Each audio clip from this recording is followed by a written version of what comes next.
Hey everybody, are you paying too much to trade options? Well, if you're not on public.com, the answer is yes. Public is the only platform where you earn a rebate on every option contract traded, and that's in addition to no commissions or per contract fees. There's no one else out there paying trading rebates, so you won't find a better deal. Bottom line is, if you're paying more than $0 to place an options trade, then you're paying too much. Switch to public and start getting rebates on every single contract traded, only at public.com. Paid for by Public Investing. Options not suitable for all investors and carry significant risk. Full disclosures in podcast description. Hey everybody, welcome back to Investing Unscripted, where we ask and answer the hard questions about investing. And of course, we love to have great people on to answer those questions with us. We got a special guest today we're going to get to in just a minute. I am Jason Hall. He is Jeff Santoro. He is my dear friend.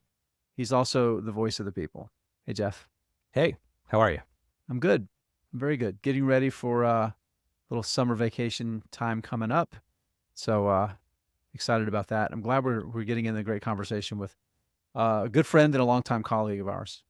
Yeah, this worked out perfectly because based on the things we've been talking about the last couple episodes, I thought, and you thought too, that it would be great to have a conversation about those in-between stocks in our portfolios, the ones that we can't bring ourselves to add to, but we're not ready to sell yet, and how to manage that and how to think about that. So that'll be part of our conversation. We'll go in some other directions too. Looking forward to it.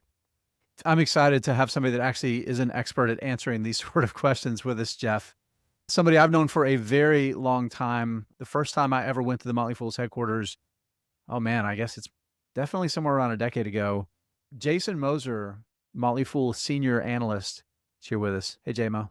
Hey, buddies. How are y'all? We're good. Thanks for coming on. Well, thank you for having me. I got to say, expert is a very strong word. I would never use that in describing myself, but I appreciate the kind sentiments. But yeah, I think, Jason, just to your point there, a decade, 15 years, I think it was right around 13 or so years ago. I've been at the Fool going on 15 years, about 14 and a half years now. We met very early in. So yeah, 2012, it was 12 years ago. It was 2012. Yeah, there you go. It's been a long time. It has. You know what that means? Well, it means a lot of things. It means we're getting older. Yeah, that's right. I was going to say, I mean, every birthday our kids have, they got to remember we have one too, right? That's exactly right. That's exactly right. Speaking of birthdays, Jason, you know, I love telling this story every time we interact with people, every time we see each other again and there's other people around, maybe we're introducing to one another. So Jason's father actually delivered me at birth.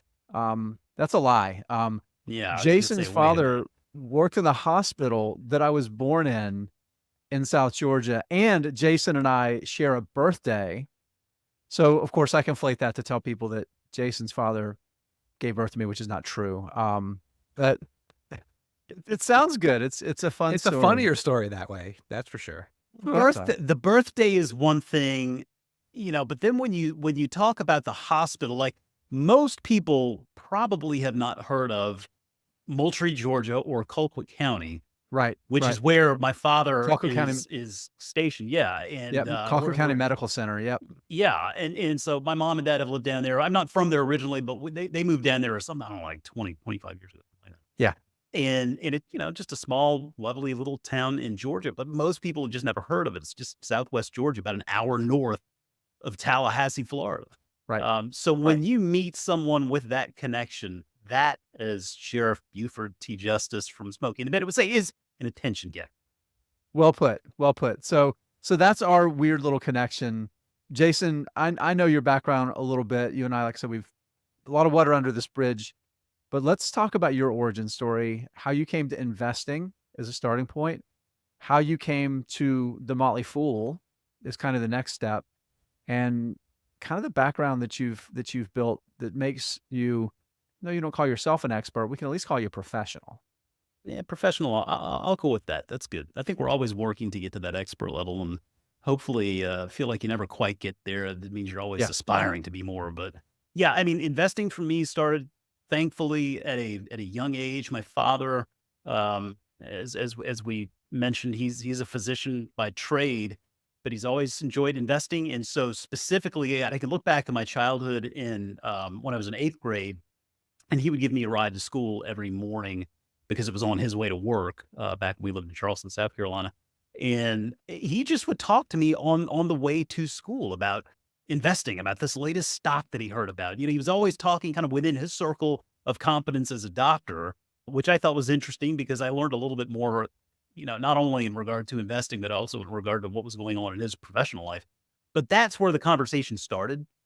And then as I got older, I think right around 17 or 18 years old, he opened up a brokerage account for me. I mean, at the time, I think it was Edward Jones, just because those were the options that existed. There was no online brokerage at the time, and he would start giving me stock as Christmas gifts. I mean, one year he gave me some shares of Dell. One year he gave me some shares of Walgreens, and the idea was just buying stocks that he knew that he felt like would pique my interest and prompt me to learn a little bit more.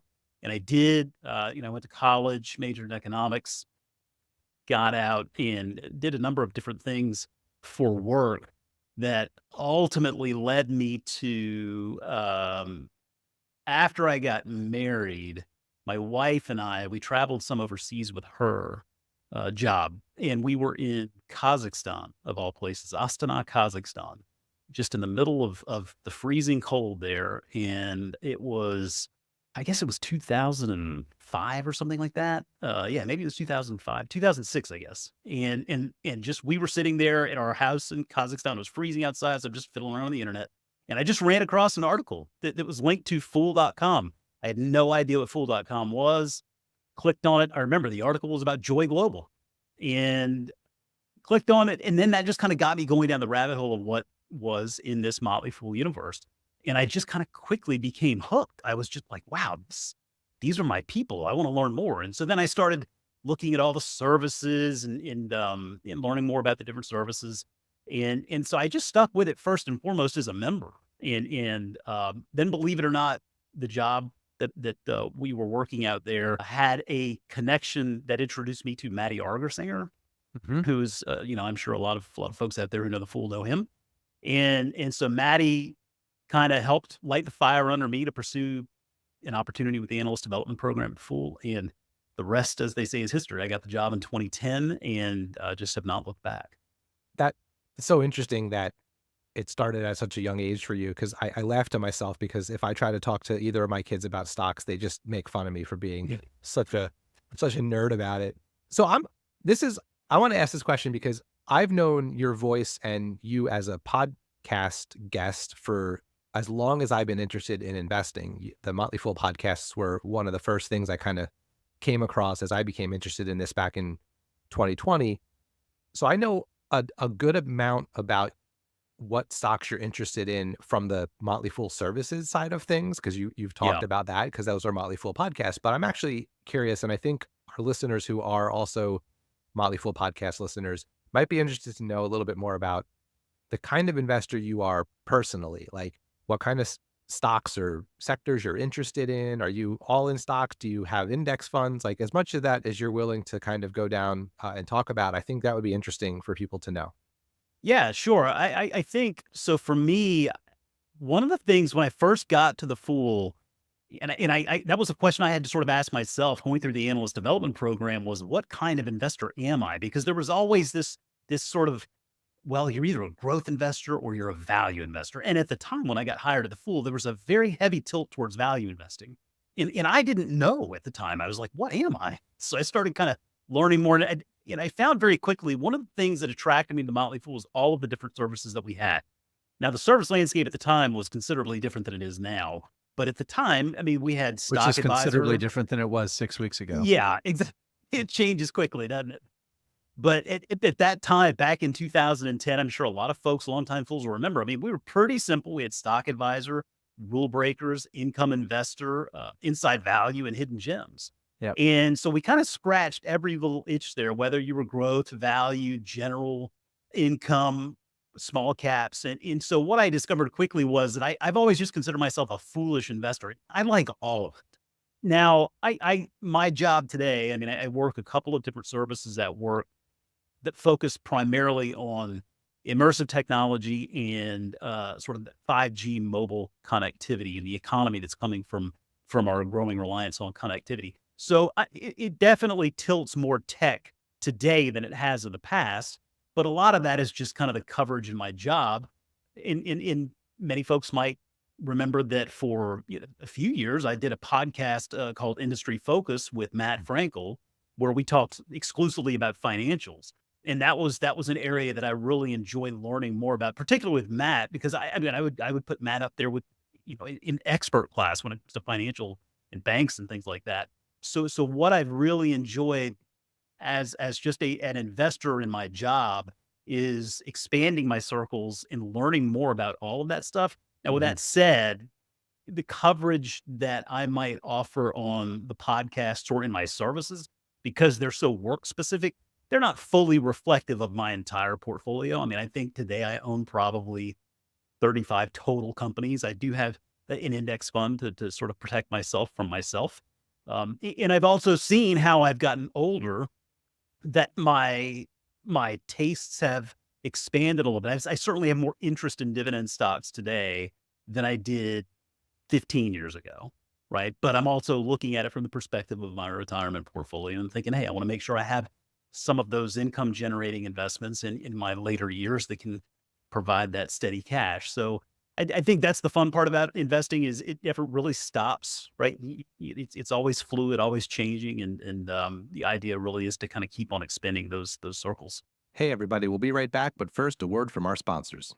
Finchat.io is the complete stock research platform for fundamental investors. They have all the standard financial data on more than 100,000 stocks globally. But beyond that, they have company specific segment and KPI data on more than 1,500 stocks.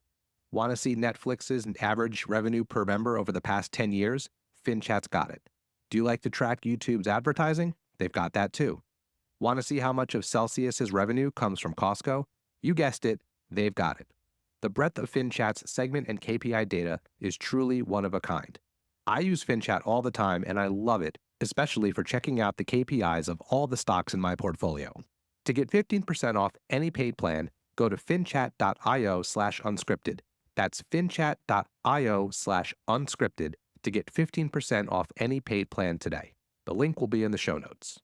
Hey, Investing Unscripted listeners. My name is Brett, one of the hosts of the Chit Chat Stocks podcast. If you love Investing Unscripted, we think you will love listening to Chit Chat Stocks. On our show, we research individual stocks, interview investing experts, and, well, chit chat about investing every week. From hot stocks such as Nvidia and Celsius to hidden small cap gems, we have something for every type of investor. Follow the Chit Chat Stocks podcast on YouTube, Spotify, or Apple Podcasts and level up your investing skills today. See, my portfolio is built a little different. I've got 90 some odd stocks, 60 or so of them that I've picked out myself, and about 35 that have done really well that others have told me that were really good to Yeah. protect myself from myself. Yeah. Yeah. Yeah. Well, and that's just it. It's you learn very quickly in this life that we don't get them all right, not even Yeah. anywhere close. And so I think that's one of the things you come to that realization sooner rather than later. And it really benefits you. It's not feeling like you have to be so perfect. It's not about perfection. I think it's more about patience, you know? Yeah. Yeah. I really like that, the way you frame that, Jason, the protecting yourself from yourself, the ETF for that. Because I came to investing in individual stocks so late in my, I don't want to say late in my life, 20 something odd years into my investing life, I started for the first time being interested in investing in individual stocks. So just by virtue of all that time that has passed, something like, I don't know, 88% of my invested wealth, along with my wife's, is in index funds and ETFs, just because we were just dollar cost averaging into our 401ks and stuff like that. So, but I don't want to get too far away from that too quickly, as I'm still learning, because it is a hedge against myself. Well, it And is, and I think it's funny because I mean, when you look at the two different styles, I mean, investing in individual stocks is really fun because you're always learning something new. You're making a little bit more of a decision there, I guess, in picking a specific company and feeling like that's got an opportunity in front. Whereas, I mean, a lot of people probably look at ETFs or mutual funds, which are tremendous vehicles. They're just not the most exciting, right? It is kind of, you just set and forget it and you keep on going on with life. And I think that's one of the things about investing is a lot of people think like you always have to be doing something. And I guess I just fortunately learned this early on in my time with the Fool is it just reiterated it. Oftentimes the best action is just inaction. Just kind of keep on moving forward, work your job, keep making money, and keep on getting that money, putting that money to work for you. And the nice thing is there are a lot of different ways to do it. Yeah, I think one of the biggest insights that I came to is along those lines, and it's something that Jeff and I, we've actually talked a lot about recently on the podcast, is I do think we should always be doing something. The problem is what the something we should be doing almost always has nothing to do with actually making changes in our portfolio. And Jeff that's right. described it in this eloquently simple statements: learn, don't trade. I Right? like that. I like that. Where Yeah, you, It's a way to scratch the itch Yeah. without clicking the button, right? yeah. No, that's a great way to look at it. I mean, that's really the fun of it is that I look at things that I do in my life today, whether it's golf or watercolor painting or investing. And the nice thing about those is you're never gonna crack the code. You're never gonna have it all figured out. It is a lifelong endeavor. And so for me, I think that's why I'm so attracted to those types of things, is because I know that as long as I'm physically capable and as long as my mind isn't completely off the reservation, I'm gonna be able to do those things and have fun doing them. Yeah. And the other thing too about the whole ETFs are not as exciting kind of way of looking at it. It goes back to not a lot of people are willing to get rich slowly. And, Yeah. so I think about this because as I talk to people in my life, I have very few of my friends are interested in investing. So this is why I do a podcast because I can actually find people who want to talk about investing with me. But what's interesting to me is how many people, if they are interested in stocks, the people that I know, it's because they look at it as a way to get money quick. And I think it's, that is oh, I want to get Nvidia now because it's going to go up more or whatever the scenario is. And it's very few people are like, I'm happy to just wait 30 or 40 years. So I think that's the conversation I have with most people who are just looking to learn more and get into it. It's that common perception of, well, I'm going to get rich quick, and we all know that's not how it works. That's why I've always argued. I think it is so crucial that you teach this stuff to your kids, right? If you're a parent and you have young children, you really should be teaching. Like saving is a learned behavior, investing is a learned behavior. Anybody can do it. All you have to do is kind of know how to do it and then pass it on. And so, like with our girls, they're a rising sophomore, rising freshman in college now. But I got them started building their own portfolios back when they were like 5 and 6 years old. And we were just kind of doing that foolish sort of investing style of finding companies that they were interested in. I mean, they're not rocket science. They own Apple, they own Amazon, right? They own Starbucks, they own those companies, Nike, they own those companies. And then it was funny. I saw my older daughter who she's working and had some, money to do something with. And she opened up this of her own volition. I was really impressed. She opened up an IRA that linked with her brokerage account. So she was very interested in, back to the ETF conversation, getting some exposure to something like an ETF where she could become a little bit more diversified, get something that she could continue to add to over the course of the next 40 years. And she's looking at it from that perspective. At 19 years old, she sees this as something that she's going to be working on for the next 40 years plus. And that, as investing nerds, we love to hear that, right? yeah. That's a win, right? Yeah, that's a win. And I mean, my younger daughter, same path, same thing. And so it's just exciting to see. And but yeah, I think it really just goes to speak to the advantages of getting started young. I was very lucky. My dad just got me started young and interested. And my wife and I wanted to make sure that we took advantage of that with our kids as well. Yeah, my kids are 15 and 12, and they both have little stock portfolios. My older one has a Roth IRA because he has a job now.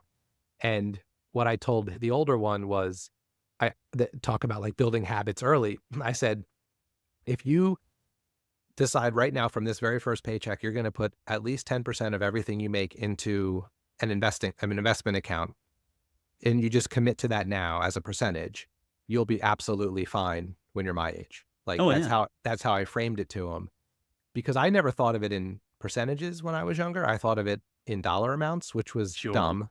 And if I had just picked a percentage, I would have grown with my income and, been in a better position. But the other day I asked him, because he's got his summer job again, and I asked him what he wanted me to do, just put it in an ETF or buy some more of his individual stocks. So he looks at his portfolio and he goes like, I want more Costco and Apple.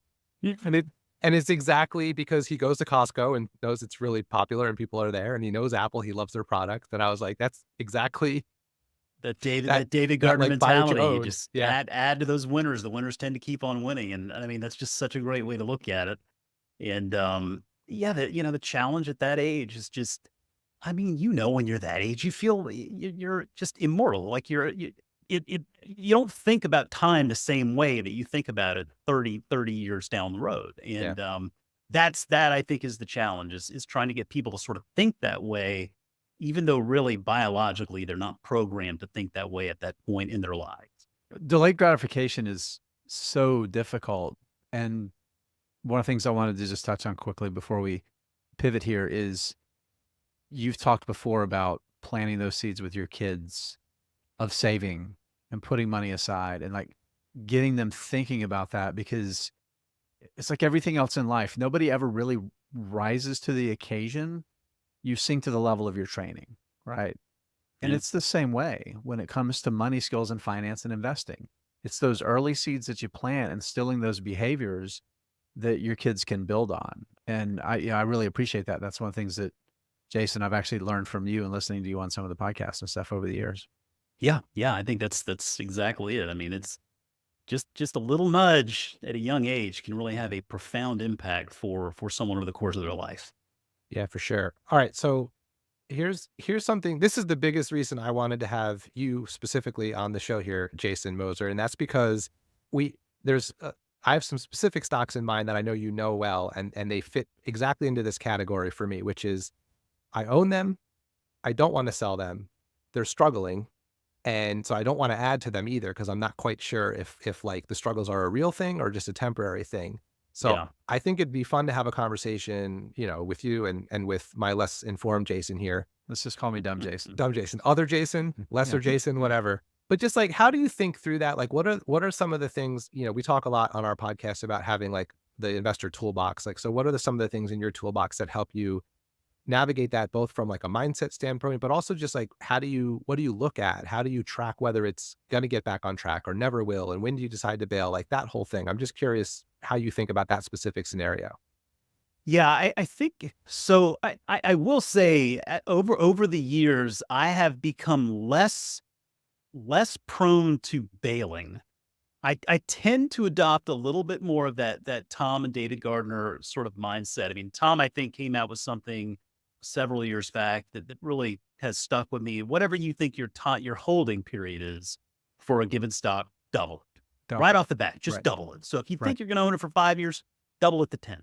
And David, very much in similar fashion, David will be the first day. He doesn't do a lot of selling, right? I mean, you understand that this is not a game of perfection, but rather one of patience. And so the losers, as you continue to invest, if you continue to invest in your winners, the losers should become less and less of a problem in your portfolio. Now, from a service perspective, if I'm running a service, I have to look at it a little bit differently, just because a service, an idea service, is far different than like real life investing. But I would just say that as time has gone on, I tend to not be so hasty. I don't sell a whole heck of a lot. And I'll also go back to one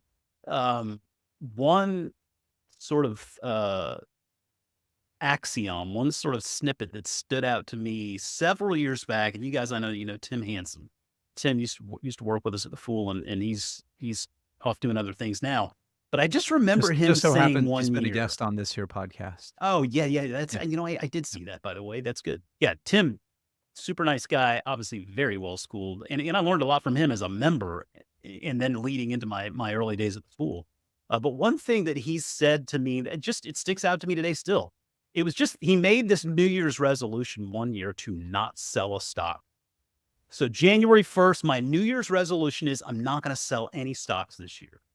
And that kind of lines up with that Tom and David mentality I was mentioning earlier. And then also that old Buffett saw that He says, hey, buy a business that you'd be happy to own over the next 10 years if the market closed tomorrow.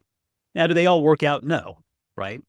That's just the nature of the game. But I think that, when we're looking at it from an analytical perspective, you're looking at businesses. For me, I mean, every company has metrics that matter, right? And so following just those numbers, those metrics, whether it's revenue growth or whether it's margin expansion or whether it's the installed base or the recurring revenue, those to me, I mean, I think following those metrics on a quarterly basis always give you a good idea as to how a business is doing, whether it's actually making progress or not. You can get an idea as to whether they're gaining market share. Look at some of their competitors and see how their competitors are doing. I also I keep a very good eye on what management says they're going to do. I don't really worry so much about what Wall Street's expectations are. I mean, those are all just average analyst expectations, and everybody's got an opinion, but none of them actually work for the company. So I really care more. And more that importantly, the company, their actual core job is not really tied to the things that they publish that they put out for public consumption.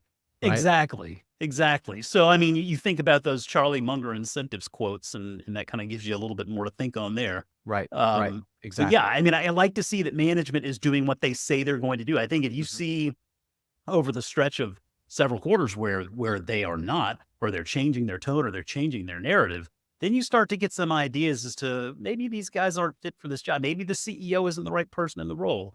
And then you start asking yourself the question, well, is this a good business with poor leadership? And is it really leadership that's holding the business back? And if a change in leadership could make a difference, those are things to keep in mind as well. So that's generally how I look at it. I don't get too terribly worked up on selling these days, but there are situations where you have a business that you're sitting there hanging on to it.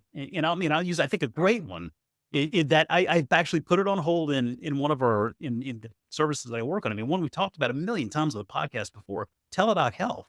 I mean, I think that stands out as a terrific example of a company that in the early days had this tremendous opportunity and was building up this brand recognition in this nascent space. I, as a user, just had seen the benefits there of virtual healthcare, and that's not a fad. I mean, more and more companies are working. Well, on I want to healthcare say, JMO, that when you say the early days, you don't mean April of 2020. We're talking multiple years before the pandemic. I'm talking about well before that. I mean, I was following TWLO Health when it IPO'd. Right. So I think that dated maybe back to 2015 or 17. I'm not That's sure right. which one. Yep. No, that's exactly right. Right. All of the demographic trends with aging population, the healthcare system losing a lot of skilled workers, hospitals closing, the consolidation in that industry, pushing out so many of smaller hospitals and that kind of stuff.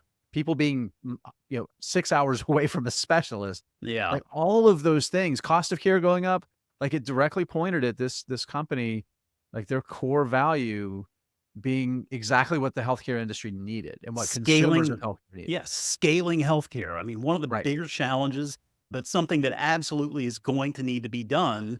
But you could start to see, and really the peak of this was when they made the acquisition of Livongo. Yeah. Now, I'm not necessarily knocking acquiring Livongo, but I am absolutely knocking what they paid for it. That was criminal. $20 billion? It was something like $13.5 billion or something. Yeah.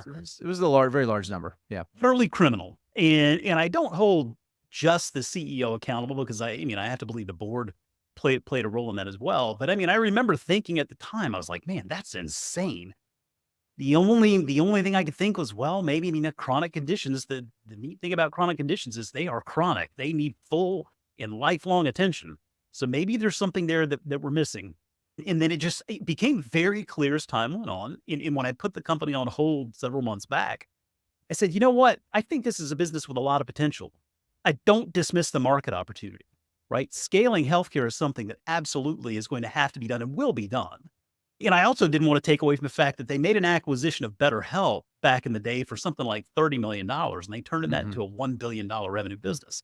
Right. But that Livongo deal wiped all of that out and then some. Yeah. And the point I noted in my hold piece after listening to one final earnings call, I said, there is no way in my mind that this CEO is fit for this role. He seems completely over his head and just has no clue what to do. And lo and behold, a few weeks later, I'm not saying I had to do with this, but a few weeks later, CEO's gone. He's out. And now they have a new CEO, and I think Rick DeVita or something. DeVita is the last name, but regardless, they have new leadership in place, and then we will be able to at least assess right from there. Okay, I'm going to give new leadership a chance. Leadership or business, right? Which is it? Which right, is it? right. I mean, I think there's a business there, but clearly you need the vision of leadership, and I think there are other examples out there, whether it's DocuSign or TWLO, right? I mean, good businesses that maybe leadership was a little bit beyond what they could do. And sometimes you just need new leadership in there to be able to take a business to the next level. I have a chart that I'm going to bring up on the screen for us. Of course, charts are amazing for podcasts. Yeah, podcast chart. Really amazing. But we'll have it on the YouTube channel for anybody that wants to check it out. But I love this chart because this is maybe one of my favorite charts of all time. This is goodwill for TeleDoc, jumping from, I don't know what exact number, it was probably $200 million, $300 million in 2021, jumped to 14 billion, 13, 14 billion. And think about that. That's laughable almost. This was that one deal. This was how much in excess. That way. Yeah. But they didn't even make it 2 years. No, they started writing that stuff down almost immediately. Yeah. It was just exceptionally quick that they started writing it down. But I'll describe the chart, and the best way to describe it is that it looks like TeleDoc is flipping you off.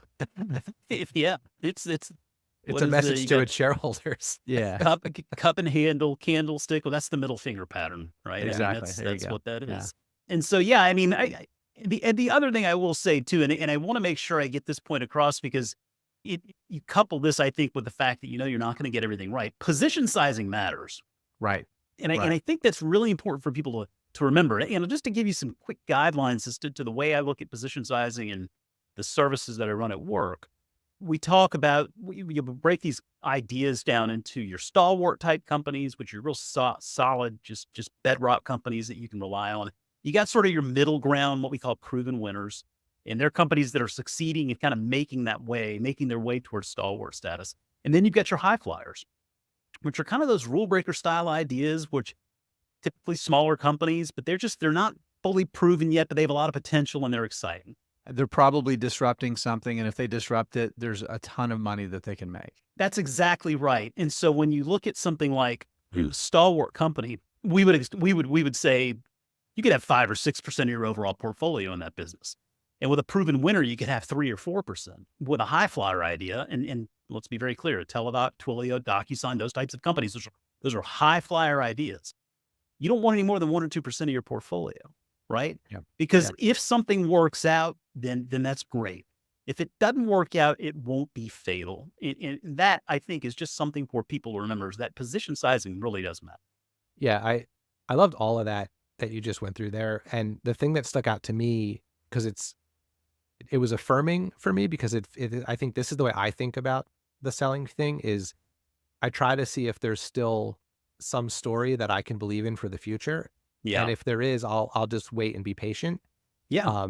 And it's funny also that you mentioned Tim Hansen's New Year's resolution to not sell a stock for the whole year, because now I have to confess to our audience that I too made that commitment to myself for this year. We've talked about it before, but I broke it last week because I did sell one stock. But hold on, I want to defend myself. It's a stock you needed to sell. I want to defend myself to both you, Jason Moser, who doesn't know this background, but also to our audience who might.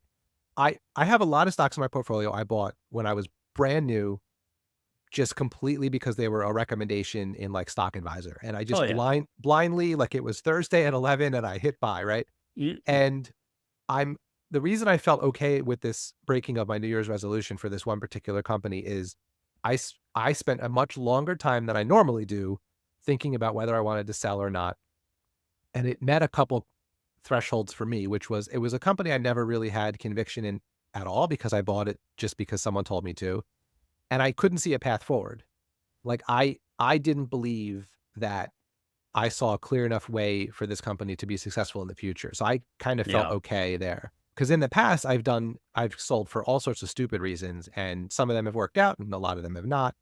So if you don't mind, I want to ask about a couple specific ones that I know two that you're probably familiar with, and maybe the third. So Sure. I'm dying to hear your thoughts on Outset Medical, Yeah. because it's one I've talked about on this podcast a lot. The audience is tired of hearing about it, but they're going to Yeah, suffer we through one more time. we just in the background, if you listened, you would have heard the sound People of getting dozens of stopped. people groaning. You know what? I don't care. They already downloaded it. It counts as a People are listen. fast forwarding. There you Um, go. Ad money, cha-ching. So here's my quick thing on Outset, Jason, and then I'm curious what you think. The reason I keep holding is because the growth metrics I watch seem to still be heading in the right direction. Yes, they're not profitable. Yes, they're burning cash. Yes, revenue has slowed. But it seems like adoption of their device is still heading in the direction, especially considering the fact that they had that hold on the one version of their device for so long. Yeah. And I think it just to use your way of describing it, I think it absolutely falls into that high flyer category, and it's a tiny piece Yes. of my portfolio. I'm not backing up the truck for this company. But I also, in the back of my mind, think to myself, I could be totally wrong about this because I don't know. I'm not a doctor. I don't work in the medical industry. But I guess it's like to crib something we've been stealing from our friend Tyler Crow, I have enough conviction not to sell. Yeah. So I'm just curious, like, where your head is on that company specifically, and if that fits into that bucket for you of like the things you look for are heading in enough of the right direction that it's worth not selling yet. Yeah, I like that. Enough conviction not to sell. I think Outset's another absolutely right. It's a high flyer, so position sizing there, it shouldn't be something that makes up a whole heck of a lot of your portfolio. And it's one that they have suffered. The company has suffered from sort of a confluence of events here, some unforced, self-inflicted errors, right? Some self-inflicted, sort of unforced errors, and then also this tidal wave of the implications of what GLP-1 drugs could potentially do. Yeah. And I remember when I put it on hold initially in the service, and it's not on hold anymore. I took it back off of hold because ultimately the reasons why I put it on hold, those reasons had been more or less resolved. But they had, right, the TWLO cart, that part of the device you're referring to, that is part of that TWLO device, that hemodialysis machine. And it wasn't the first time they had done this. Sometimes they kind of shoot first and aim second, right? Or they ask for forgiveness later. When it comes to the FDA with a business like this, there's clearance stuff that really does come into play. It's a suboptimal approach, one could say. It can be. But the encouraging thing is that those clearances all came, right? Right. So it's Right. not like they were putting devices out there that were questionable or that they didn't feel. I mean, they whether someone forgot to dot an I and cross a T, or whether it was just intentionally, we're going to file this paperwork later, but we need to get this thing out there now. I think, Jeff, you're right. When you look at the core of the business, they continue to build that installed base out. I mean, I think one of the encouraging things about this business, and it's a little bit like another company I follow, Massimo, which is in the pulse oximetry, but they benefit from that razor and blade model, right? They get those machines into the centers, whether it's a hospital or whether it's a dialysis partner that they're working with. I mean, the value proposition is pretty significant, right? They're bringing the costs and the difficulties of dialysis for most down. They're making it easier for you to go ahead and do that. And for a lot of people, unfortunately, it's a treatment that they have to do often, three times a week and not more. And so a lot of the reasons why I took it off hold were because those problems have been resolved. I think the GLP stuff, I mean, there are clearly areas where that will help, right? But I think when you look at the population by and large, this isn't something that's going to eliminate dialysis from being needed, right? I mean, dialysis Right. is going to continue to be necessary for many, many people. And so with TWLO, with Outset, I mean, they built this machine. It's the first one with two-way cellular communication, so that you can you can be, having dialysis at home and communicating with your doctor's office constantly. So to me, it was kind of one of those easy high flyer ideas where I have enough conviction not to sell. I don't have Yeah. some huge position where my life's going to end if they screw something up, but it seems like they have gotten the business back on path. And yeah, while they're not profitable now, they also, in that most recent call, demonstrated some concerns there, some cost saving measures, and they have stated, and this kind of goes back to making sure management's going to do what they're doing what they say they're going to do. I mean, they have stated through this sort of restructuring plan that they will be able to get to profitability without having to tap capital markets anymore. Now, that's a bold statement for a business like this. And if a year from now they go back on that, well, Yeah. that gives us something to look back and say, you know what? You guys flat out did not execute on what you said you would do. Yeah. And sometimes that's just what it is you have to go back and say, well, they said they were going to do one thing. They didn't do it. We got this one wrong. You just keep moving forward. Yeah. No, I think the other piece of this that plays into like psychology with investing to me is like, we've talked on the podcast about story stocks where like we Oh, love the yeah. story Yeah. behind it. And Sure. if that can blind you towards, missing out on some negative thing that you really should have seen. And I do wonder about that with this company because I know people who have had dialysis and I know what a, awful existence that can cause for you. So the Yeah. idea of like, oh, just sit at your couch at home and take care of this in an easy way is so appealing to me. But I like your idea of just, they like that using that example of like not needing to tap the capital markets anymore, right? That is a tangible thing to hold them accountable for over the course of the next year or so.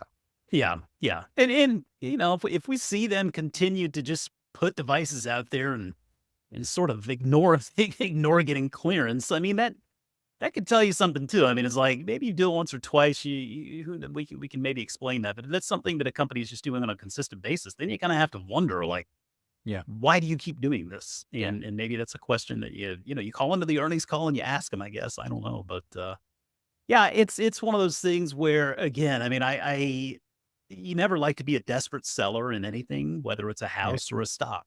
And I mean, I'm just not in a position where I'm a desperate seller. And so I like to have some exposure to a company like that, even if it doesn't materialize for another 10 years, because it's exciting to follow. I mean, my life isn't pegged to that one holding. And if along the way we get some clues there that management really isn't doing what they say they're going to do, then it's very reasonable to go ahead and just sell it and move on. Hey, everybody, we'll be right back, but first, a word from our sponsors. Earlier in the show, you heard us talk about investing platform public.com. That's where you can trade options with no commissions or per contract fees. And you get a rebate of up to 18 cents per contract traded. NerdWallet recently gave Public 5 out of 5 stars for options trading. If you want to see why, go to public.com and start getting a rebate of up to 18 cents per contract traded. Paid for by Public Investing. Options not suitable for all investors and carries significant risk. Full disclosures in podcast description. U.S. members only. A couple things you talked about earlier, talking about your own process and the idea of patience and doubling your investing time frame. I think it's really valuable because when we get these little tiny pieces of information that incrementally add up to a more informed understanding of these businesses, I think our tendency is to make two mistakes of action from that. The first one is like the sunk cost fallacy. We're constantly looking for some confirmation and we're biased, right? We're looking for that confirmation that things are getting better or they're working. And then the sunk cost fallacy comes in. It's like, okay, I can get back that money. It's time to buy more. Yeah. Instead of being patient and saying, okay, that's better information. Things are looking better, but it's not binary where we have to act on every piece of information beyond just continuing to wait for evidence that it's actually working out the way that our thesis originally was built. Yeah. And I think that just a lot of that just goes back to patience. I mean, so many people just don't want to give it time to work. And I mean, investing for a lot of people, it's kind of a gotcha world. People love to tell you that you were wrong. Oh, that you screwed that one up. Oh, well, sorry, I didn't. People love to tell you that you're wrong, and so you get past that. I can't encourage people enough to just not worry about that. If someone loves to play gotcha, just don't care. It doesn't matter because this is not a game of perfect, and anybody who's been in it for a while knows that. And it made me think of one other thing I like to do. So when we talk about companies that just they're not cutting it. Jeff, maybe 5 years from now, we look at Outset Medical and you know what? They've kind of gotten back to the middle of the road, but we see signs that they're just not really doing it. And it's just not a business we want to own anymore. And so we would say, well, that's been a loser for us. If I'm going to sell it, one thing I really try to hold myself to anytime I sell a loser is to add it to an existing winning position. because I've already got that company that has a track record of demonstrated long-term success.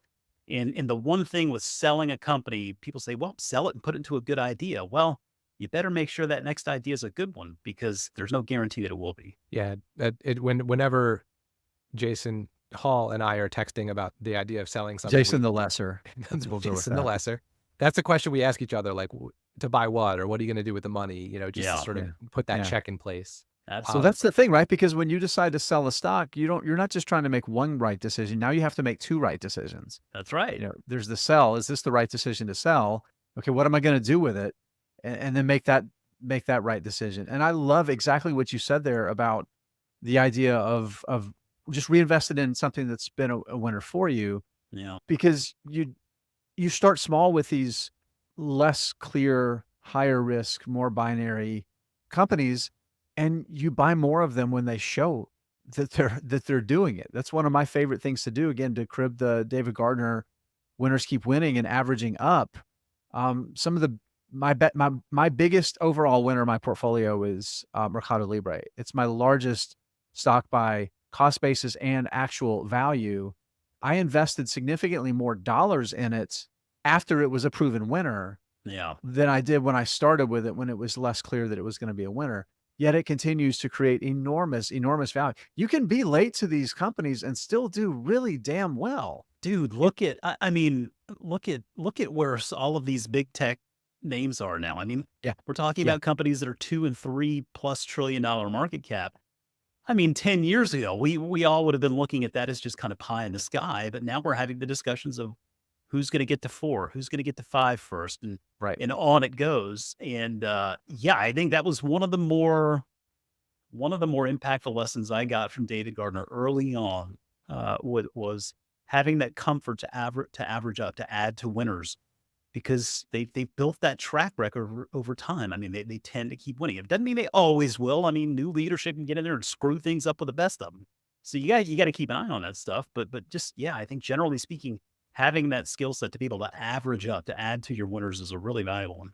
Yeah, and I love the idea of knowing what you're going to put the money towards before you sell. Because like I was looking Yeah. just the other day at anytime I sell anything, I move it to a spreadsheet so I can kind of see how it's done since I sold. Yeah, I like that. But what I don't know is what I did with that cash, right? So Yep. like maybe I put that into Nvidia 3 years ago, and then Yep. in which case, good job, me. That's um, right. He didn't. I have an epically large Nvidia position of I think like $300 cost basis. Wow. So one more I wanted to ask about PayPal, because I feel like Yes. it's another one that has underwhelmed, but for different reasons than Outset. To me, it's a company that was directionless for a while and maybe hopefully now has some direction. But I was saying this to the lesser Jason recently. It's Jason the Lesser. Whatever. Can you I'm get going it to call right? you what I want. Fair enough. Because then JT. someone will complain to me about how we're mean to each other, and that makes me laugh. But I was thinking about they've only been public for, did they come public in 2019 or 2016, something like that? Like It nothing. was something bad when they were spun off from eBay, right? Yeah, but that's the whole thing. Like there was Yeah. like, I feel like the eBay thing hung over them for a pretty long time, and then that went right into the pandemic, which went right into like all of the craziness after the pandemic when you're trying to normalize everything. Yeah. So the optimist in me is like, great brand. PayPal and Venmo are used by people everywhere, and they've really never had a multi-year run without some sort of weird disruption. And again, it's like enough conviction for me not to sell, but curious what you think about where they are right now, especially with the new management. Well, and I think that's just it. I think that PayPal, they bought in a little bit to their own hype. It was former leadership, I think, made some decisions that weren't necessarily directionally correct. And I think the one thing that stood out to me was when you started hearing all this language of a super app. And maybe you remember back, I think it was 2019, 2020, when they really felt like, okay, it's time to capitalize on this, right? They're directionally correct in the digital movement of money. That isn't going away, and that is the way it is done now. I mean, I can't tell. I use PayPal and Venmo every day virtually now. It's how I get money back and forth with my kids and all sorts of other ways. So they're directionally correct in that regard, but I think this idea of building a super app was something that really took their eye off the ball. I mean, once I heard them start talking about, well, we want to give you the ability to buy and sell stocks in your PayPal app. I thought about, why the hell do you want to do that? Yeah, There are what's your million other differentiator here? there are a million other choices out there to do that. And I'm not closing down, brokerage account just so I can go do it in my PayPal again. I mean, Square did the same thing, right? I mean, it's like, do you really need to be doing that? And that's just one example, I think, of just missing the mark there. Right. And so I think ultimately with PayPal, it is going to boil down to new leadership. Chris, I think it's nice to see his enthusiasm in there and really wanting to focus on the core brands in PayPal and Venmo, making sure that they can monetize those brands to their fullest, sort of cutting out one of the metrics that matters with a company like PayPal is just that network of users, right? How many active users you have. And what you could see was that there's a lot of dead weight there. A lot of users that really weren't users. And so they ultimately weren't contributing to the value in the network and the business itself. So I think that was one of the things when you could see when they started shutting down those sort of inactive accounts and you saw that user number start going down, understandably, the market's going to become very concerned with that.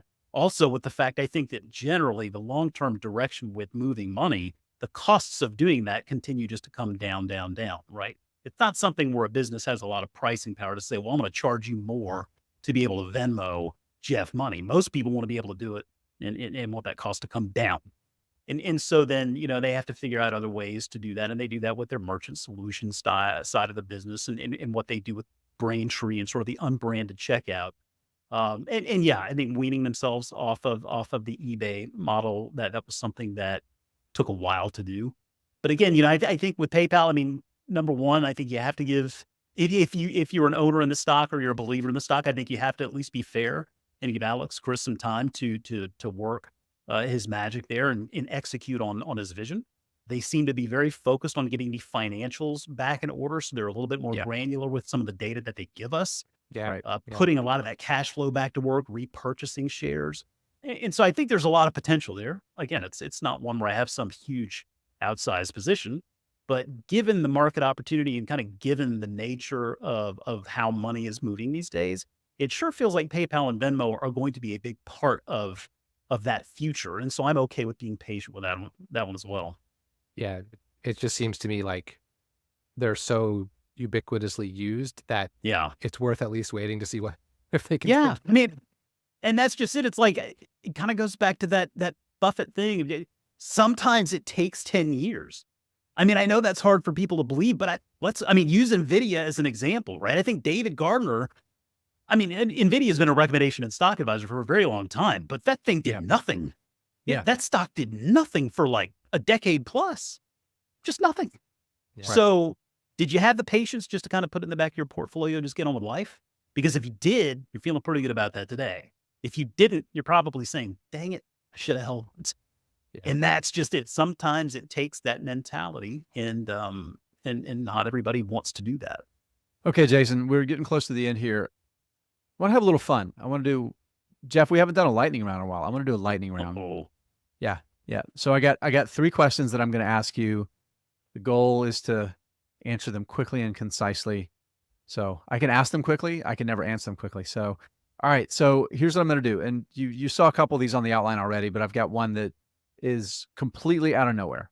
Okay. You ready? It is investing unscripted. So yeah. So let's do this. I'm going to start with the one that's completely unscripted, and I'm going to ask 2 different versions of it, and you can answer the one that is easier or harder for you to answer. You get to make that decision here. So the whole idea of this show that we talked a lot about is the ability to have that enough conviction to not sell and focus on the business, to like give it time to pay off, right? Yeah. So can you think of a stock that at some point in your investing past that you screwed up and you lost patience and you didn't hold and you missed the big win? Or if you can't think of one, because you're such an excellent expert investor, that you're really proud of the returns that you earned by being able to hold through the time when the stock wasn't doing what you thought the business could deliver. I think I could come up with one of each. And so the first one there, one where I feel like I had enough and pulled the trigger. And it was one of my very first investments as a foolish investor. It was a company called Dyax. Ticker was DYAX. It was just this little tiny biotech that was working on a solution for hereditary angioedema, which is like a skin condition. And I had done all this research and really kind of felt like I knew the business. And I just didn't really, I wasn't a biotech investor. I mean, I didn't know anything really. I was way over my skis. And it just time and time again, these phase 2, phase 3 trials, all this news came. And I finally just gave up. I said, you know what? A couple of years in, I said, this is nuts. I sold it for, I don't know, maybe a small, tiny gain, 10, 15%, something like that. Had I just held on for like the next several years, I mean, it would have been a 10 plus bagger. So that was one where I feel like, well, dang it, I missed that one. One that I feel like I was proud to be able to just kind of put my convictions behind it and say, you know what, this thing is going to be okay. It was Chipotle. I think that's pretty obvious for a lot of folks. I think Chipotle. So 2016, 2017, all the norovirus stuff. At the time, it was very easy to rip on Chipotle left and right. And I mean, there were websites, I think they're like thisfoodmademesick.com or something like that, where you could go in and just read this litany of posts about Chipotle. And I don't know, man, it just struck me. I was like, I'm still going there all the time. I go there and I see that plate of line still out the door. I'm hanging on to this one. I mean, I think I trimmed a little bit of it just to kind of give myself this core position and give myself exposure that I felt comfortable with. And then I held on to it, and I've held on to it ever since. I still own it today. And it's just been, it's just been a monster for my portfolio. How about Brian Nickel? He's done an incredible job there.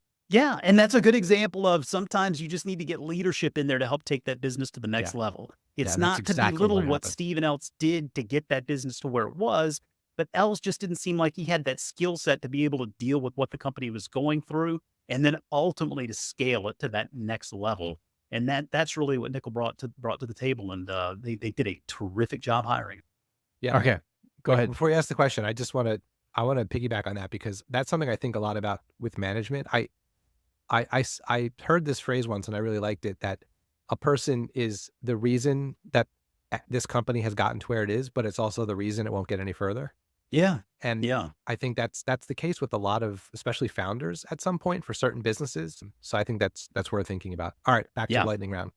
Okay. Second question here. As a big part of your professional life, you go out and identify companies that have opportunity for either disruption or just massive tailwinds because of some large technological trend or other trend that's driving a lot of money in a certain direction where there's an opportunity to profit.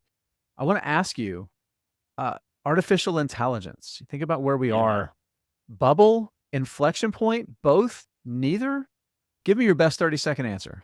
AI is clearly something that's going to matter to us for the rest of our lifetime. I think it's worth asking, where are we on the hype cycle? For those who are familiar with the hype cycle, if not the Gartner Google hype cycle. It feels to me like maybe we're at the peak of inflated expectations, somewhere in that general vicinity. I mean, it's fascinating to see what it can do, but kind of like GLPs, it feels like a lot of people think this is just going to change everything.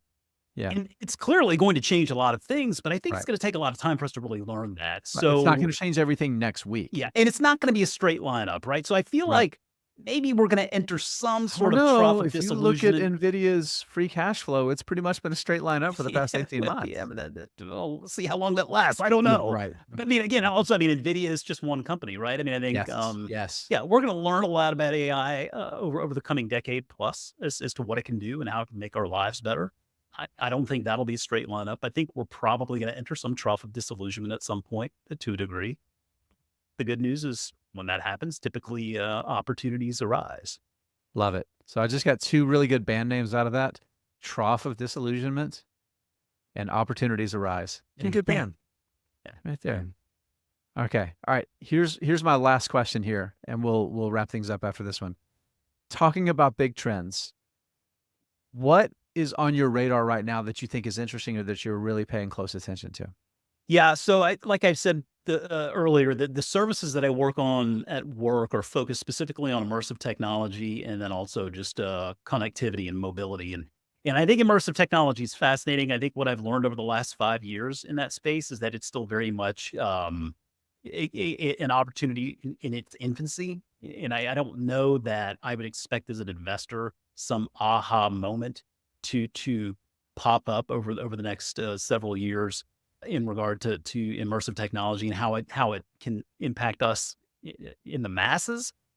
But I do think when you consider the mobility economy, and I think, we've talking a lot about 5G with the service, and the neat thing about 5G is it ultimately 6G, which is on the way, and then after 6G it'll be 7G, and it just keeps on going. To me, I think just that trend, that mobile connectivity, the speed and the robustness of the data that we're getting from that stuff, I think that is going to be fascinating to follow, the digital economy that springs up from all this stuff. So the fun part about that, again, it's not just 5G, it's 6, 7, and 8 and on. I mean, that's going to be something that probably plays out for the rest of our lifetime. So that'll be a fun story to follow. Jason Moser, it's been awesome having you on our little podcast. Well, guys, thank you so much for the invitation. It was great to join you, and this was just a lot of fun. So thanks.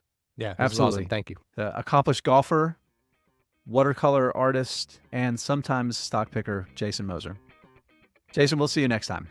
Yes, sir. I'll be back anytime y'all ask. Okay, everybody. I hope you enjoyed that conversation with Jason Moser. Known him for a long time, and always get some insight and enjoyment when we get a chance to talk. Jeff, what did you think? That was great. I enjoyed it. It was a lot of fun. Yeah. A little teaser here. We've got some other content with Mr. Moser in the works for this fall, so be sure to keep your eye out for that. And I think it's a conversation that will build on other conversations we've had with other people that'll bring some value here. So until then, that's it. We did it, right? We're done? We did it. All right. And as always, we love to give our answers to these hard investing questions, have great guests like Jason Moser on our podcast to give their answers. But it is always up to you to find your answers to these hard investing questions. I, Jason the Lesser, believe in you. All right, Jeff, we'll see you next time. See you next time.